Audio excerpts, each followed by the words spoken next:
E o resumo da ópera é o seguinte: S&P 500 e Nasdaq, a bolsa das Big Techs, caindo mais de 6% do último mês para cá. O IPCA 15 agora de março, a prévia da inflação, subiu 0,44%, bem acima das expectativas. Isso aqui é um mau sinal para os negócios, trabalhadores e empreendedores brasileiros, já que a taxa Selic fica com menos margem para descer. Ela que precisa descer pra caramba. Os brasileiros estão mais pessimistas com a economia, aponta o Datafolha. O Brasil registrou superávit de 2,2 bilhões na segunda semana de março. O Brasil bate recorde de calotes e situação pode piorar com a guerra do Irã. A inadimplência está estourando. Essa taxa de juros alta está matando a economia brasileira. A economia deve desacelerar em 2026 por conta da guerra e também do efeito eleições com a polaridade. Crise bilionária do banco do Edir Macedo, o DigiMais expõe riscos ao sistema financeiro, aponta a revista. Vamos falar disso também. A OpenAI decide encerrar o gerador de vídeos Sora, uma IA que gerava vídeos e perde acordo bilionário com a Disney. Ações da Disney despencando. Vou falar daqui a pouquinho. Navios dão meia volta no Estreito de Hormuz após alertas do Irã, mostrando que o conflito ainda está longe de ser encerrado. Seja muito bem-vindo. Esse aqui é o Giro do Mercado, aqui dentro do canal Resumo da Ópera, meu novo canal do YouTube aqui, ó. Eu sou o Diego Bechara. Sem mais enrolação, bora lá fazer o nosso giro pelas bolsas do nosso mundão aí, as principais, começando com ela, nosso querido Brasil, o índice Bovespa, teve uma alta de 3,48% na última semana, elevando o PL de 12,20 para 12,49, acima da média histórica de 10,90, mostrando que os preços não estão tão baratos assim como o povo pensa, muito pelo contrário. Daqui a pouquinho a gente vai ter o quadro, se eu fosse aportar hoje aonde eu colocaria, e com base nesse resumão, você vai sair daqui tendo um norte também do que fazer na carteira aí na próxima semana. Já o S&P 500, pessoal, o contrário, né? Na última semana ele recuou 2,45%, uma queda aqui elevada para o S&P 500, que representa as 500 maiores empresas do mundo, não só dos Estados Unidos, né? O PL saiu de 26,10 para 25,59, chegando, encostando aqui na média, pessoal, ó, muito perto da média, mostrando que temos preços atrativos. É difícil a gente ver o S&P 500 dentro ou abaixo da média, pelo menos dos últimos anos para cá, com onda de IA e etc, tá difícil, viu? Desde o começo da guerra, ó, do último mês para cá, ele chegou a cair 6,76% no período, beleza? Vamos ver aqui a Nasdaq 100, que são as 100 maiores empresas de tecnologia do mundo, uma queda nos últimos 5 dias de 4%, pessoal. Então, enquanto o S&P 500 caiu 2%, a Nasdaq, as Big Techs estão caindo 4%. E as Big Techs estão dentro do S&P 500. Então, você vê que as Big Techs estão puxando o S&P 500 para baixo. Provavelmente são elas que estão fazendo esse efeito aqui, tá? O PL saiu de 35,75 para 34,53, uma leve queda, mas muito acima ainda da média, tá? Mostrando que, opa, caiu, mas não vai achando que você vai ali, nossa, comprar com hiper mega desconto, porque não tá descontado não, a gente tá bem acima da média, inclusive, fechou? Desde o começo da guerra pra cá, a gente também tem uma queda de 6,69%, quase toda a queda veio na última semana. O índice de medo e ganância, então, dos Estados Unidos está aqui em 15, pessoal. Lembrando que ontem ele estava em 18, semana passada em 16, há um mês atrás 38 e há um ano atrás 28, mostrando que as pessoas e o mercado estão agindo com extremo medo neste momento. O dólar aqui dentro do Brasil, olha só, recuou dos 5,35 que ele chegou aqui, ó, no meio da semana, para o patamar dos 5,25, mostrando que a gente voltou para um preço aí interessantíssimo, né? Inclusive, aproveitei para comprar alguns dólares essa semana para ir fazendo aquela questão do preço médio. Já as criptomoedas, vamos lá. O Bitcoin bateu 65.800 dólares, caindo novamente. Ele que tinha chegado nos 73 mil dólares semana passada, recuou novamente, colocando o Bitcoin de novo em patamares de ótimos preços, tá? Então daqui a pouco a gente fala sobre isso lá no quadro aonde eu aportaria no episódio de hoje. O índice de medo e ganância saiu de 31 para 22, caiu praticamente 9 pontos aqui, mostrando que o mercado está agindo com mais medo agora. As altcoins também estão sofrendo, ó, o Ethereum caindo 7%, o BNB 5%, o XRP 8% e a Solana 6%. As principais criptomoedas em ultra queda, né? Já o nosso índice FIX não sentiu essa semana o abalo do mercado, né? Assim como o Ibovespa subiu, o IFIX se manteve aqui praticamente inalterado no período, ó, 0,01% de alta, ou seja, praticamente nada. O PVP que estava em 0,98 permanece em 0,98 com a média em 0,99, mostrando que também os fundos imobiliários estão com preço extremamente justo hoje em dia. Vamos falar agora delas, das commodities. O barril de petróleo que tinha recuado chegou a $95 essa semana. Olha só, ele recuou aqui para o patamar de 103, quase $104 com o conflito entre Irã e Estados Unidos, não se encaminhando para a paz que a gente acreditava que poderia vir, né? No último dia subiu 2%, na última semana ele caiu 2%, mas no último mês, gente, uma alta de 43% e nos últimos 3 meses 71%. Ah, Diego, mas será que vale a pena agora eu me desfazer das minhas ações de Petrobras e PetroRio que eu carregava? Vamos falar disso, que eu trouxe um comentário que deixaram aqui perguntando exatamente disso, tá? No final, no nosso quadro Vocês que Mandam, eu vou responder essa dúvida. O minério de ferro refinado, pessoal, foi para $106. Olha aqui, ó, saindo do mês passado, no patamar aqui abaixo dos $100 e subindo para $106, puxado pela demanda chinesa, tá? A China aí provocando mudanças no minério de ferro para cima. O ouro se manteve estável em relação à semana passada, né? Lembra que ele chegou a $5.500 a onça e agora caiu para 4.500, se mantendo neste patamar aqui. Eu fiz um estudo bem legal no episódio passado do resumo da ópera, né? Se você não assistiu, assista, que eu mostrei para vocês uma métrica que a gente usa para saber se o ouro tá caro ou barato. E no momento a gente tá com o ouro bem caro ainda, tá? Então não vale a pena aportar, ao meu ver. Bora para os destaques da semana. O IPCA 15 sobe, pessoal, 0,44% em março, segundo as expectativas, tá? No mês, a prévia da inflação foi puxada por alimentação e despesas pessoais. No acumulado dos últimos 12 meses, o índice registra alta de 3,90. Olha aí os efeitos da guerra Estados Unidos e Irã se revertendo em alta de alimentos dentro do Brasil. Porque às vezes não foi o alimento que subiu, foi o processo de fazer esse alimento chegar até você que subiu. No caso, o frete, no caso, a gasolina, no caso, o diesel, né? Eu tava conversando outro dia com um frentista, né? Que eu vou abastecer, eu gosto de bater papo com o pessoal. E o cara tava falando que tinha muito dono de posto de gasolina também safado, que já viu ali a guerra, o preço nem tinha chegado ainda na bomba, nem tinha subido, mas o cara já foi lá e já reajustou. Porque ele sabe que vai subir, sabe que o pessoal vai entrar numa histeria coletiva, e o pessoal fazendo fila no posto de gasolina, falando que a gasolina ia acabar, e o pessoal colocando a gasolina mais de R$7, gente, beirando R$8. Pelo amor de Deus, né? Tome cuidado com a sardinhagem até na hora de colocar gasolina no teu veículo, viu? No acumulado dos 12 meses, o índice registra alta de 3,90, abaixo dos 4,10 observados no período anterior. Então teve uma queda, mas a queda não veio tão acentuada quanto o mercado precificava. A maior alta está aqui no grupo de alimentos e bebidas, com avanço de 0,88%, que teve maior impacto no resultado do mês. Em seguida aparecem despesas pessoais, que incluem gastos com serviços e cuidados pessoais. Pois é, pessoal, lembra que quando a inflação ela vem mais alta do que a expectativa, a nossa expectativa de queda de juros, ela também é frustrada. Os juros acabam caindo menos do que deveria. Veja o que aconteceu no Banco Central, que cortou só 0,25 ponto, em vez do 0,50 que o mercado estava esperando. Só que daqui 45 dias, a gente vai ter uma nova reunião do Copom. Na verdade, menos, né? Daqui a 30 e poucos dias, a gente tem uma nova reunião do Copom, e essa nova reunião do Copom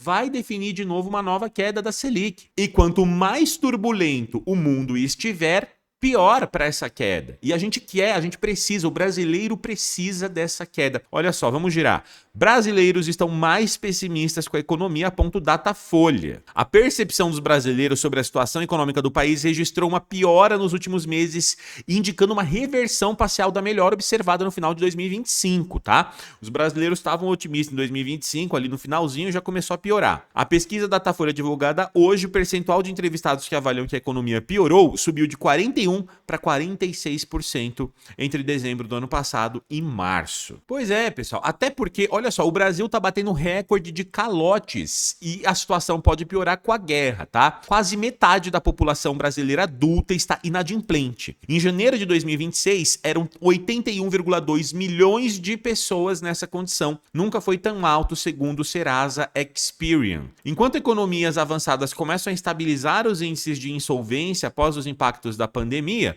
o Brasil acelera na direção contrária. Então, enquanto o resto do mundo está conseguindo se desendividar, o Brasil está se endividando cada vez mais. Eu não estou falando do governo brasileiro, só estou falando da população brasileira. E o pior, segundo especialistas, ainda está por vir, especialmente se o conflito do Irã se prolongar. O Sistema Financeiro Nacional confirma o diagnóstico. Em janeiro de 2026, a inadimplência média do país chegou a 4,2%. A gente está falando aqui das empresas, pessoal. Olha lá o Banco do Brasil caindo, né? Que chegou lá próximo dos R$ 28 e já caiu tudo de novo, porque com inadimplência e com juros altos, o calote do agro, o calote das empresas vai aumentando. Empresas chegam ao limite financeiro. O prolongamento de juros elevados, crédito restrito e maior cautela do sistema financeiro levou muitas empresas ao limite financeiro ao longo de 2025. E é por isso que a gente vê, inclusive, o número de recuperações judiciais, o RJ, estourando cada vez mais. Empresas falindo, demitindo. A gente não aguenta mais isso, a gente não quer mais isso. No final de dezembro, o Brasil atingiu 5.680 empresas em processo de recuperação judicial, um salto de 24% em comparação anual com a base da Receita Federal. Pessoal, tá muito triste. Isso aqui não dá para se prolongar, ainda mais com a guerra que pode piorar tudo. Ainda falando de coisa ruim, né? Porque pelo menos tem uma luz aí no fim do túnel, tem uma coisa boa aí.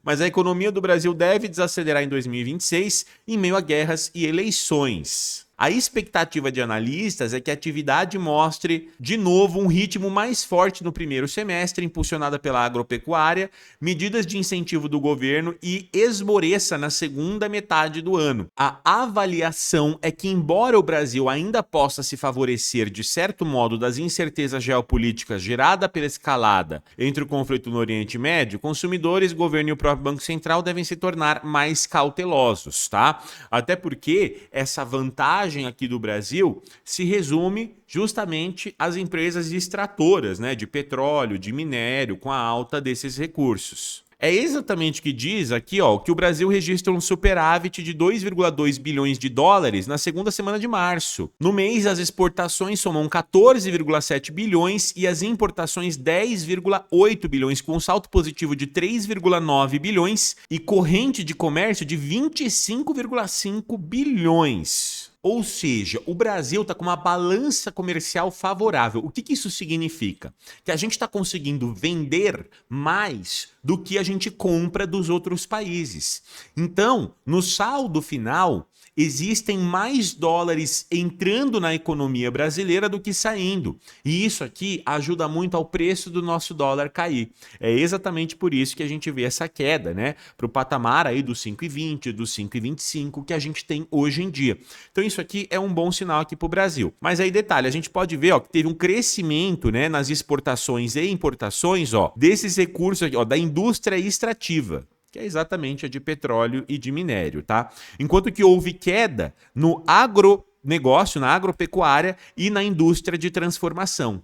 Então, peraí, né? Será que se não fosse o petróleo subir para o patamar que subiu, né? O minério também ter subido aí com a demanda da China aquecida, a gente estaria com essa bola toda? Talvez sim, mas não nessa magnitude. Até quando, né, que o Brasil vai ficar dependendo de fatores externos para ajudar e empurrar a nossa economia para cima e a gente não vai pegar as rédeas e fazer a lição de casa? Porque está na nossa mão também. tá? Enquanto o resto do mundo criou até um sistema financeiro mais seguro para evitar fraude em banco, a gente está aqui, ó, resolvendo crise bilionária do banco do Edir Macedo, do banco do Daniel Vorcaro, que tem fraudado, né, o sistema financeiro. Esse aqui do banco do Edir Macedo a gente ainda não sabe, mas do Daniel Vorcaro já foi comprovado que houve uma fraude financeira absurda que está lesando o FGC em 52 bilhões de reais até o momento, que foram recursos necessários para restituir as pessoas, né, que estavam seguradas pelo FGC dentro do limite de 250 mil reais. Mas o fato é que o banco Digimais, controlado por Edir Macedo, fundador da Igreja Universal, enfrenta uma das maiores crises recentes do setor bancário brasileiro.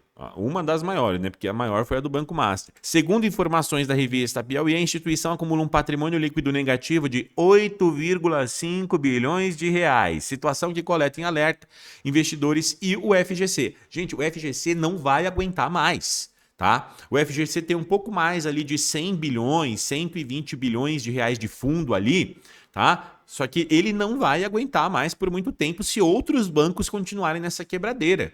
Que é isso? Bancos cometendo fraude, né? Pessoas físicas ficando bilionárias num baita de um esquema, colocando um monte de laranja, um monte de empresa falsa, um monte de empresa laranja para receber CDBs e de recursos do banco, e você que acreditou nessas instituições, porque você foi lá na prateleira do XP, do Rico, do Nubank, e você acreditou nessas instituições, você está sendo lesado, né? Quem tinha mais de 250 mil no caso do Banco Master se ferrou de verde e amarelo. Apesar do rombo, o banco continua operando e captando recursos por meio de certificados de depósito bancário, CDBs, oferecidos a uma taxa de 125% do CDI. Galera, 125% do CDI, num CDI de 15, 14,75, que seja, esquece, cara, isso aqui é muito arriscado. Ah, mas Diego, você tem um CDB 120% do Banco Neon. Sim, mas eu comprei esse CDB quando a Selic estava lá próxima dos 11%. E naquela época os bancos pagavam mais. Quando a Selic cai, pessoal, os bancos conseguem pagar 110, 120, 150% do CDI e não quebrar o próprio banco. Agora, com a Selic proibitiva dessa de 15%, você vai ver as instituições só aquelas carcaças, aquelas instituições carniças que estão precisando desesperadamente de dinheiro tentando recolher isso aqui. Então abre o olho, tá? Bora agora pro cenário internacional, saindo aqui da lambança do Brasil, ó. OpenAI decide encerrar gerador de vídeo Sora e perde acordo bilionário com a Disney. Olha isso, pessoal. A empresa vai descontinuar a ferramenta no aplicativo para usuários individuais e na versão para desenvolvedores em meio ao aumento por demanda por capacidade computacional em seus projetos de agentes de IA. Basicamente, pessoal, a OpenAI perdeu um contrato de mais de $1 bilhão com a Disney, porque a Disney tinha feito um contrato, tinha feito um investimento de $1 bilhão com a OpenAI e, inclusive, cedendo os direitos de imagem do Mickey, da Minnie, do Pato Donald, né? Todos vários personagens aí dos filmes da Disney que iam poder ser gerados pelo Sora, por essa inteligência artificial da OpenAI. Mas, segundo a OpenAI, os planos mudaram e o gasto computacional e energético para gerar vídeos é muito maior do que outras atividades que trariam uma produtividade maior para as empresas e para a economia e para, enfim, para a sociedade como um todo, do que você só ficar ali gerando vídeos, né? E imagenzinhas ali bonitinhas, mas que vão gerar um poder computacional danado. Assim, eu acho que faz sentido, tá? Eu acho que o mundo ainda não está preparado para esse consumo energético todo de produção de vídeo em massa com IA. Isso aqui, pessoal, gasta uma energia lascada, emite um CO2 lascado e aumenta, inclusive, para crescimento global. Se você não sabe, depois dá uma pesquisada. Mas isso está acontecendo mesmo, é questão até de vestibular isso aí. Fui fazer a FUVEST ano passado e tinha lá uma questão para a gente calcular, né? Dava lá quantos kilojoules, uma imagem processada ali por esse chat GPT da vida consumir, você tinha que calcular quantas imagens por dia estavam sendo utilizadas, que, sei lá, milhares de imagens estavam sendo utilizadas, você tinha que calcular quanta energia e quanto CO2 estava sendo emitido na atmosfera. Uma questão de química, olha que doideira. Pra você ver, o negócio está evoluindo, até os vestibulares estão cobrando isso aí. Com a decisão, a OpenAI perde ainda a promessa de investimento de $1 bilhão por parte da Disney, informou a agência Reuters. A quantia tinha sido anunciada em dezembro como parte do acordo que envolvia liberação para gerar vídeos curtos de IA com mais de 200 personagens. O que você acha, né? Se você estivesse no comando aí do chat GPT, da OpenAI, o que você faria nesse caso? Focaria em ferramentas que aumentam a produtividade do setor empresarial ou em entretenimento, que também dá dinheiro, obviamente, mas, né, são propostas diferentes. Falando ainda sobre a guerra, navios dão meia volta no Estreito de Hormuz após alertas do Irã. Guarda Revolucionária Islâmica adverte que embarcações que tentarem passar pela região sofrerão medidas severas em meio à negociação com os Estados Unidos. O IRGC acrescentou que o Estreito de Hormuz está fechado e qualquer embarcação que tentar atravessar a região estará sujeita a medidas severas. Tá? 3 navios porta-containers de diferentes nacionalidades foram obrigados a dar meia volta no Estreito de Hormuz após receberem avisos da Marinha da Guarda Revolucionária, também informou a mídia estatal. Portanto, essa guerra, pessoal, ainda está longe de terminar, mas daqui a pouco eu vou falar disso, né? A gente vai falar disso daqui a pouquinho nos comentários que vocês trouxeram. Bora então pro nosso quadro. Se eu fosse aportar hoje, aonde eu colocaria? Definitivamente nas ações do Brasil, não vejo oportunidade. No Tesouro Direto, agora que a Selic começou a cair, neutro, tá? Nos fundos imobiliários, eu aportaria, porque eles ainda estão baratos, a gente não viu a alta, né? Mesmo com a Selic caindo, não aconteceu essa alta, até porque o mercado está incerto. Estoques e ETFs eu compraria com certeza, ainda mais agora com S&P 500 caindo, né, no último mês, e criptomoedas também compraria. Então eu focaria aqui nessa parte internacional e de fundos imobiliários na carteira, tá? Não colocaria hoje em ações e tesouro direto. Talvez um tesouro Selic se você precisar de uma reserva de oportunidade, tiver com 0 reserva de oportunidade, você ainda pode colocar. Bora lá pro quadro Vocês que Mandam. Ai, Diego, e agora? Não é AIM, tá, meu querido? É só AI mesmo. Ai, Diego, e agora? Será que eu devo vender e pegar meus lucros ou esperar mais um pouco? Me dê uma luz? Olha só, essa pergunta, meu querido, se vale a pena você vender Petrobras, PetroRio, né? E sacar o seu lucro para investir em outros negócios ou não? Na verdade, a pergunta que você deve fazer é: a guerra vai se intensificar, vai piorar? O Estreito de Hormuz vai permanecer fechado por muito tempo ou não? Eu vou falar minha opinião. Eu acredito que não, tá, pessoal? Porque até o momento, nem os Estados nem o Irã ultrapassaram a linha vermelha da guerra, de ir com artilharia extremamente pesada, de fazer aí estragos. Não aconteceu. Então a gente tem 2 caminhos. Ou o Irã vai fazer um acordo de paz, e aí o preço do petróleo vai voltar para o patamar que estava, pode voltar até para casa dos $60 ali o barril, e consequentemente as petroleiras vão cair também, né? Porque vai acabar acontecendo isso. Ou o Irã não vai aceitar a paz e vai partir para a guerra, vai partir para artilharia, e os Estados Unidos conseguem literalmente matar. É que nem você entrar com um canhão de um lado e a pessoa com arco e flecha do outro, tá? Os Estados Unidos vai praticamente massacrar o Irã, vai dominar o território, e o preço do petróleo no longo prazo, no médio prazo, né? No prazo aí de 2 anos, pode acabar caindo também. Eu acho que valeria a pena você vender pelo menos uma parte da sua carteira agora que valorizou, para você diversificar, às vezes colocar em outro ativo da sua carteira. Ó.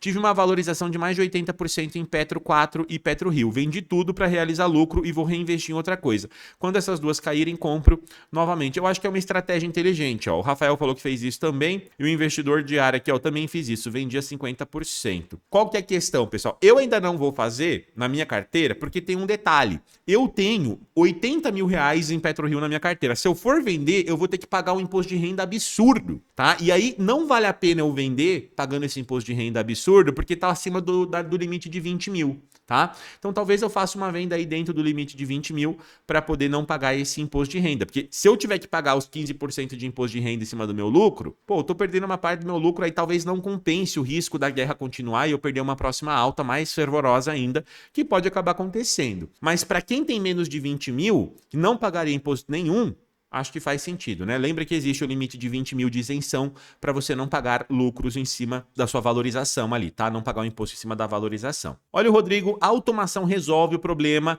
da falta de braços na indústria, mas e na prática? O aumento da produção das máquinas vai refletir em melhorias reais para os aposentados? Com certeza, Rodrigo, isso aqui já aconteceu, isso aqui é passado, né? A revolução industrial e todos os outros avanços que a gente teve na tecnologia baratearam o custo de comida. Pessoal, pensa que hoje tem praticamente 8 bilhões de pessoas no mundo. E mesmo assim, a comida tem barateado ao longo dos anos. A prova disso é que o número de calorias que o ser humano consegue comer vem aumentando ao longo do tempo. Calorias por pessoa ali, né? Per capita. Você pode depois pegar esse dado em algum lugar. A questão é a seguinte: a revolução industrial e todas as tecnologias contribuíram para a gente ter uma melhora da produtividade no mundo. Então, hoje, alguns insumos que a gente usa no dia a dia nunca tiveram tão baratos, proporcional aí à renda do ser humano e à quantidade de pessoas no mundo. Pensa que numa época com menos ser humano no mundo, a comida era mais cara do que hoje, que a gente tem 8 bilhões de pessoas comendo e a gente consegue produzir para atender esses 8 bilhões de pessoas. O número de calorias por pessoa, inclusive na humanidade, vem aumentando, o PIB per capita vem aumentando. Você pode puxar esses dados todos históricos que você vai ver que está acontecendo isso. A questão que fica é que agora não vão ser falta de braços na indústria. Não é braço, não é músculo, né, que vai faltar. É cabeça. A IA agora ela está conseguindo tomar lugares, tomar empregos, né? Fazer atividades que antes só um ser humano pensante, criativo, com estratégia, né, com cérebro envolvido, conseguia fazer. E agora a IA está fazendo sem precisar disso, sem a gente precisar de um humano intervir em muitos desses setores, né? E cada vez melhorando mais. Então é exponencial, né? Então é disso que eu estava falando e a gente vai enfrentar uma mudança de trabalho, de consumo, de renda no mundo. Mas a tendência para os aposentados é que os preços barateiem. Quanto mais barato for produzir, mais barato fiquem os produtos. E o aposentado ele já tem a renda dele garantida na teoria, né? O INSS ali. Então quanto mais baratos os produtos, maior o poder de compra desse dinheiro, mas isso é teoria, tá? Tem muita questão que envolve isso aí. Olha, Vinícius, mais um vídeo, um conteúdo maravilhoso do nosso Diegão. Valeu, meu brother, por ter essa dedicação em produzir vídeos com alta qualidade. Tamo junto, Vinícius. Eu fico muito feliz aí que você esteja gostando. E se você, assim como o Vinícius, está curtindo o resumo da ópera, se inscreva nesse canal. Esse aqui não é o canal A Cara da Riqueza, tá? É o canal Resumo da Ópera. É um novo canal que eu criei para falar de notícias, geopolítica, economia, tudo aquilo que pode afetar o teu bolso e fazer você pagar a conta. Então já se inscreve no canal, deixa o seu comentário que você pode aparecer aqui no próximo vídeo do Resumo da Ópera. E se tiver aparecendo hype, né? Deixa o hype, deixa o seu like aí, que você vai ajudar muito a gente a continuar esse trabalho. Vou deixar aqui um vídeo maravilhoso que a gente fez essa semana a respeito do que o Larry Fink, o CEO da BlackRock, pensa sobre a guerra dos Estados Unidos e Irã. Vai lá, que essa notícia ainda tá quente ainda por um bom tempo, viu? Te vejo no próximo vídeo. Falou!